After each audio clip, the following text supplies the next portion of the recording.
Programme میں ناظرین ایک مرتبہ پھر خوش آمدید. ہمارے ساتھ اس سیگمنٹ میں موجود ہیں محمد زبیر صاحب, سابق گورنر سندھ, سینئر سیاسی رہنما. ان سے پوچھتے ہیں کہ سیاسی جو ہے حدت کس طرف جا رہی ہے اور کیا اس سے ہمارے کہتے ہیں کہ کیا اس سے اثرات پڑ سکتے ہیں پاکستان کی پولیٹکس کے اوپر اور کیا چیلنجز درپیش ہیں. بہت شکریہ زبیر صاحب اپنا قیمتی وقت دینے کا.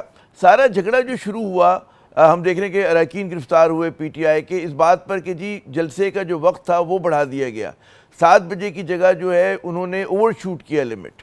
اب اگر ہم ماضی کے جلسوں میں دیکھیں, اور آپ کا تو بہت تجربہ رہا ہے, کہ کیا کسی زمانے میں اس طرح کی شرائط عائد کی جاتی تھی کہ جناب آپ کو وقت پہ اتنے بجے جلسہ شروع کر کے اتنے بجے ختم کرنا چاہیے؟ جی عامر, فارچونیٹلی اور unfortunately I am a personal witness. 3-3.5 سال تک جتنے بھی جلسے مریم نواز نے کیے, ایک تو ان میں پرسنلی موجود ہوتا تھا, تک کوئی ایسا میرا خیال ہے جلسہ نہیں ہوگا جس میں میں نہیں تھا.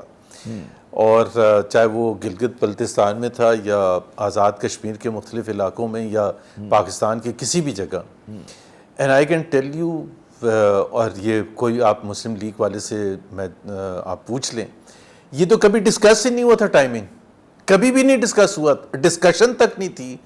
یہ ضرور ہوتا تھا جو پولیٹیکل پارٹیز کرتی ہیں کہ جی جلسہ جو ہے 2 بجے فار ایگزامپل یا 5 بجے شروع ہوگا. اینڈ ٹائم تو ہوتا ہی نہیں ہے, کیونکہ پہلی بات تو یہ اگر آپ نے 5 بجے کا ٹائم دیا ہوتا تو وہ 5 بجے سٹارٹ ہی نہیں ہوتا. تو پہلے تو یہ جو تھا نا 4 سے 7, یہ تو pہلے ہی ایک ڈکٹیٹوریل ایک آرڈر کے طور پر تھا. اب میں آپ کو ایگزیکٹ بتا دیتا ہوں. مثال کے طور پر جو فیمس گجرانوالہ کا جلسہ تھا, جو جس میں نیم کالنگ کی گئی تھی فرسٹ ٹائم اکتوبر 16, 2020 کو, اس میں خود مریم نواز کے ساتھ لاہور سے پہنچا تھا. جلسہ سٹارٹ ہونا تھا 7 بجے, ہم وہاں پہنچے تھے 10:30 بجے. 1-1.5 بجے تک جلسہ تھا, اور یہ نہیں تھا کہ 1-1.5 بجے کسی نے کہا آپ کو. یہ بھی میں آپ کو بتا دوں کہ جب 2019 میں مریم نواز نے جلسے شروع کیے تھے, پہلا جلسہ تھا فیصل آباد میں رات کے 3 بجے آئی ریپیٹڈ. 7 بجے سے ریلی شروع ہوئی تھی, 3 بجے جا کے وہاں جلسہ سٹارٹ ہوا تھا رانا ثناء اللہ کے گھر, ان کے سامنے ایک گراؤنڈ ہے. کوٹ مومن میں ایک جلسہ کیا تھا, صبح کی اذان ہو رہی تھی, رات کے 8 بجے سے ریلی پورے شہر میں پھر رہی تھی. پاک پتن میں 2:30 بجے ختم ہوا تھا. ہاو یو نیم اٹ, کوئی ایک جو فیمس دسمبر 13, 2020 کا جلسہ تھا لاہور کا, جس میں کہتے ہیں کہ جی وہ سکسیسفل نہیں تھا جلسہ, اور اس کی ایک ریزن جو تھی کہ جی اتنا لیٹ کر دیا تھا میاں نواز شریف جب بولنے کے لیے آئے تھے کہ لوگوں نے جانا شروع کر دیا. منع نہیں کسی کو کیا گیا تھا کہ جی آپ کی دیر ہو گئی ہے. سو پہلی یہ تو اس قسم کی تو ایک ایسے ملٹری رجیم میں ہی کہا جا سکتا ہے کہ آپ 4 سے 7 بجے, اور اس کا پھر اس قسم کا ریاکشن ہوئے. میں تو آپ کو یہ بتاؤں کہ کبھی کوئی جلسہ ہو ہی نہیں سکتا تھا 3.5 سال جو میں نے جلسے دیکھے. اور لاسٹ جلسہ just a week before vote of no confidence, وہ جیلم میں تھا, کیونکہ لاہور سے ریلی اسلام آباد تک جاری تھی. جیلم میں رات کے 12 بجے, ہونا کتنے بجے تھا, رات کے 8 بجے. کتنی دیر بعد شروع ہوا, 4 گھنٹے کے بعد. مریم نواز نے اس میں بھی خطاب کرنا تھا. یہ بتائیے, آپ نے بڑی تفصیل سے بتایا آپ نے کہ جی ماضی میں اس طرح جلسے ہوتے تھے. مجھے بھی یاد ہے پاکستان پیپلز پارٹی کے جلسے ہوں, کسی بھی جماعت کے ہوں, تو صرف نون لیگ کے نہیں تمام جماعتوں کے. کیا وجہ ہے کہ انتظامیہ کو اس طرح کا ایک ان کو ٹائم فریم دینا پڑا کہ جی 3 گھنٹے میں؟ کیا پاکستان کے حالات ایسے بدل گئے کہ اب جناب کسی سے کہا جا رہا ہے کہ صرف 3 گھنٹے میں آپ جلسہ نمٹائیں؟ اور کیا باقی جماعتوں میں بھی اس کا اطلاق ہونا چاہیے آپ کے نزدیک, یا ہم we should go back to the good old days? جی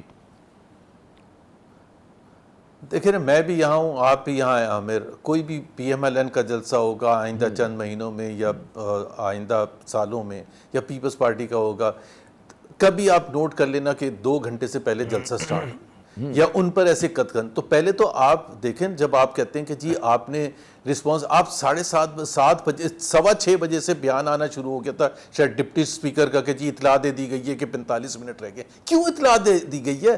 کیا ہو رہا ہے؟ پاکستان ہے, پاکستان میں جلسہ ہو رہا ہے, آپ نے اجازت دی ہے. اور سب سے بڑی بات ایک اور میں کہہ دوں, آپ نے 30 جگہ ناکے لگائے ہوئے تھے, آپ نے تو ڈیلے خود کیا تھا 30 پلیسز. اور ایک ویڈیو ہے عامر جس میں جو پی ٹی آئی کی لیڈرشپ ہے, جس میں بیرسٹر گوہر بھی ہیں, سلمان اکرم راجہ بھی ہے, وہ پہاڑیوں سے ہوتے ہوئے پیدل چل کے آ رہے ہیں. میں نے جتنے جلسے اٹینڈ کیے تھے اور میں نے آپ کو جس طرح سے بتایا تقریباً ہر جلسے میں ہماری کار تو جا کے کھڑی ہوتی تھی وہاں جلسے کا نیچے سٹیج پر یا اس کے پیچھے، اور آپ سیڑھیاں چڑھ کے اوپر چلے جاتے ہیں۔ اب یہاں آپ تمام مشکلات کریٹ کر رہے ہیں اور پھر کہہ رہے ہیں کہ آپ ٹائم پر ختم کیوں نہیں کیا۔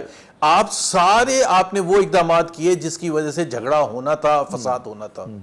اچھا اب چلیں، جلسے کی تو بات ہو گئی، اب ہم دیکھتے ہیں جو ملک کی مجموعی سیاسی فضا ہے، جس طرح سے پی ٹی آئی کے اراکین کی گرفتاری ہوئی، جلسے پہ جھگڑا ہوا، اس کے بعد پارلیمنٹ میں جو کچھ گزشتہ روز ہوا، آج تو خیر پھر بھی حالات ذرا سے بہتر تھے، تو آپ کیا سمجھتے ہیں کہ اس ملک میں جمہوریت مضبوط ہو رہی ہے، نظام مضبوط ہو رہا ہے، یا اس کے برعکس چیزیں ہو رہی ہیں؟ کس طرح سے دیکھتے ہیں آپ کہ ٹیمپریچر جو بڑھ گیا ہے وہ کیا پہ ختم ہوگا؟ جی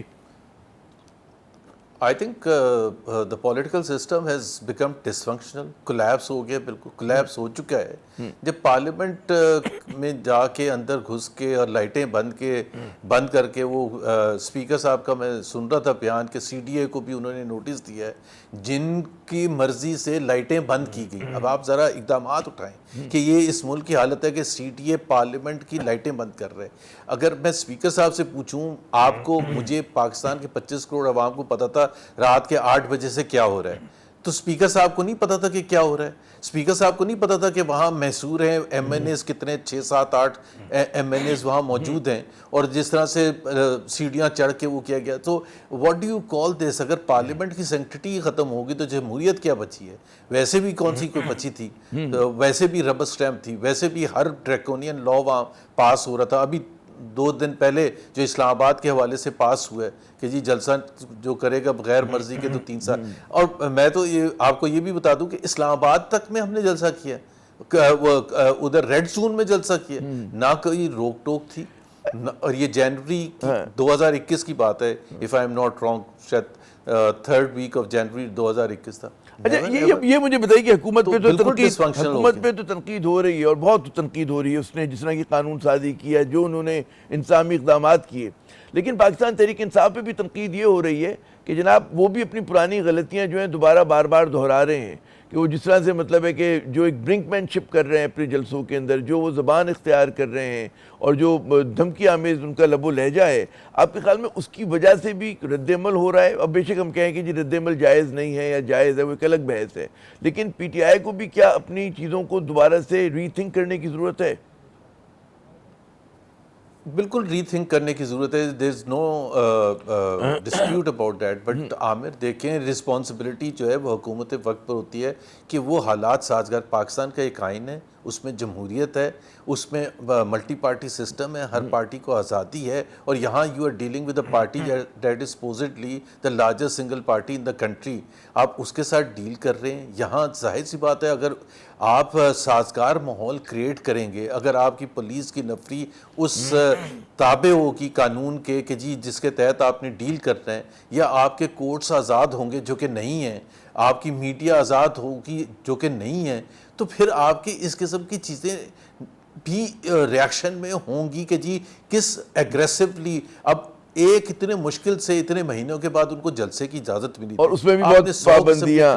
اچھا مجھے ذرا سا اس میں خطہ کلامی کرنے دیں، کیونکہ یہاں پہ ہم مختصر سا وقت جیسے ہی واپس آئیں گے تو اسی موضوع پہ ہم گفتگو جاری رکھیں گے، ہمارے ساتھ رہیے گا۔